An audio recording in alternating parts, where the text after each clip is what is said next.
नमस्कार, मी रुपाली आणि आपल्या रुपाली किनगी चॅनलमध्ये तुमचं खूप खूप स्वागत। मार्गशीर्ष महिन्यामध्ये बऱ्याच स्त्रिया दर गुरुवारी मार्गशीर्ष महालक्ष्मी व्रत पूजा करत असतात। आपल्या घरात सुख, शांती, समाधान, आरोग्य, ऐश्वर्य नांदावं यासाठी ही पूजा केली जाते।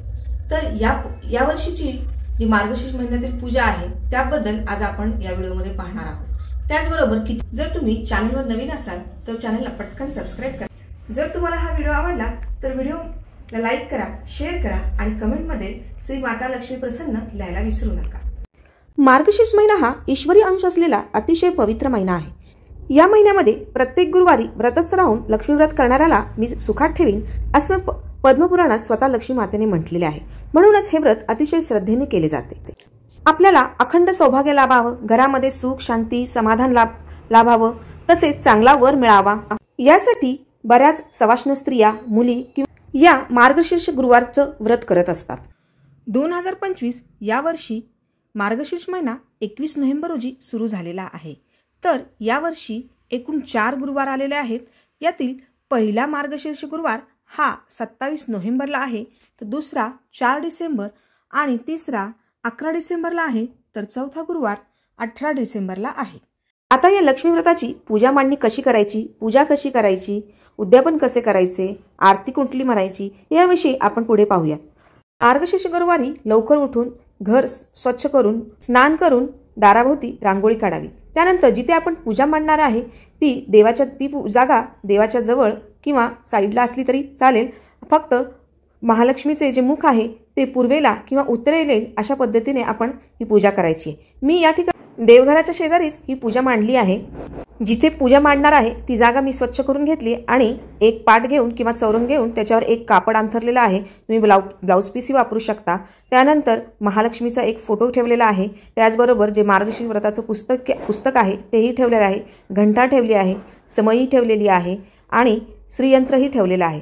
यानंतर आपल्याला पुढे लागणार आहे एक नारळ, त्यानंतर कलश ज्याला मी स्वस्तिक आणि हळद कुंकवानी रेषा ओढून घेतलेल्या आहेत। त्याचबरोबर हार लागणार आहे आणि देवीसाठी वेणी लागणार आहे। ही वेणी मी घरीच बनवलेली आहे। त्याचबरोबर काही फुलं लागतील आणि इथे मी 5 झाडांची पानं घेतलेली आहेत, डहाळी घेतलेली आहेत। तुम्हाला जर 5 झाडाची मिळाली नाही तर तुम्ही आंब्याची डहाळी वापरू शकता, तेही नाही मिळालं तर विड्याची पानेही वापरू शकता।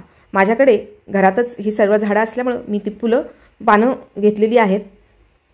इथे आपल्याला विड्याची पानं लागणार आहेत। त्याचबरोबर ओटीचं साहित्य, गणपतीसाठी गुळ खोबऱ्याचा नैवेद्य, तांदूळ, हळद कुंकू, अष्टगंध, उदबत्ती आणि सुपारी, गणपती म्हणून सुपारी, त्याचबरोबर नैवेद्यासाठी दूध आणि साखरेचा नैवेद्य, मणिमंगळसूत्र आणि तुपाचा दिवा।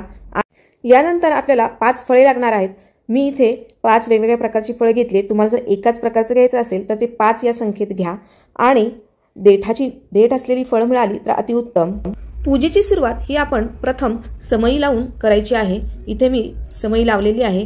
प्रथम पूजेचा संकल्प करायचा आहे। हातावर पाणी सोडून आपण ही पूजा कशासाठी करतो आहे यासाठी संकल्प करायचा आहे। त्यानंतर आचमन करून पूजेची सुरुवात करायची आहे।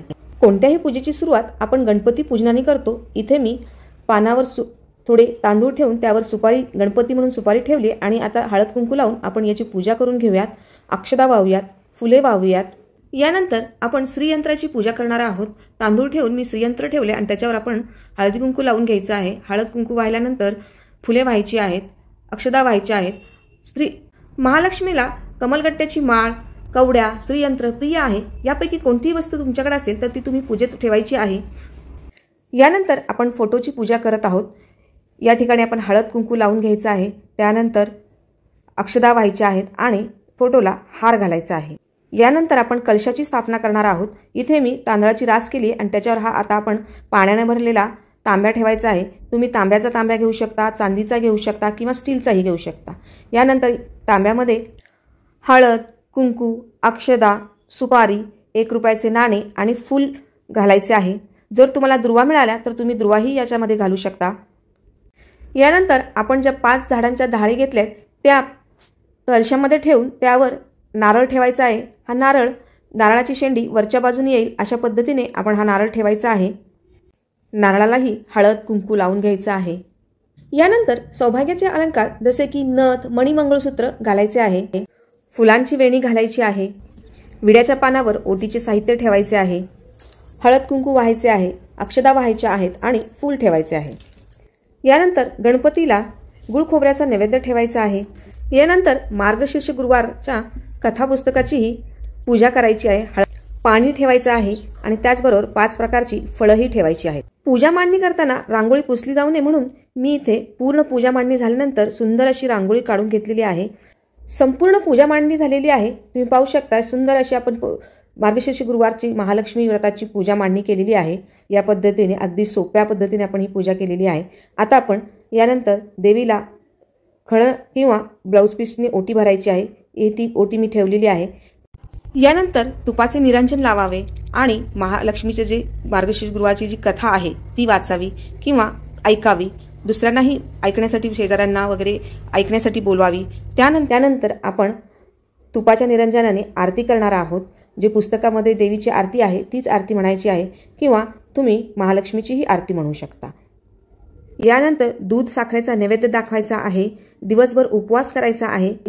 अशा प्रकारे पूजा करून दिवसभर उपवास करायचा आहे. संध्याकाळी परत आरती करायची आहे आणि यानंतर एक गोडाचा पदार्थ नैवेद्य म्हणून दाखवून आपण उपवास सोडायचा आहे. अशा प्रकारे मार्गशीर्ष महिन्यातील सर्व गुरुवारी पूजा करायची आहे. शेवटच्या गुरुवारीही अशाच प्रकारे पूजा मांडून उद्यापन करायचं आहे. उद्यापन करताना 7 सुवासिनींना फळ देऊन, प्रसाद देऊन मार्गशीर्ष महिन्याच्या व्रताची पुस्तिका द्यायची आहे आणि या व्रताची सांगता करायची आहे.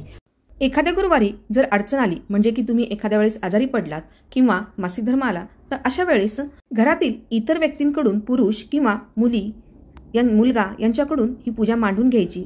त्या दिवशी उपवास करायचा. तुम्ही या दिवशी यूट्यूबवर ही व्रतकथा ऐकू शकता. कारण आपण अशा वेळेस धार्मिक पुस्तकांना हात लावत नाही, त्यामुळे आपण ही कथा यूट्यूबवर ऐकू शकता. आता या पूजेची उत्तर पूजा कशी करायची ते आपण पाहूया.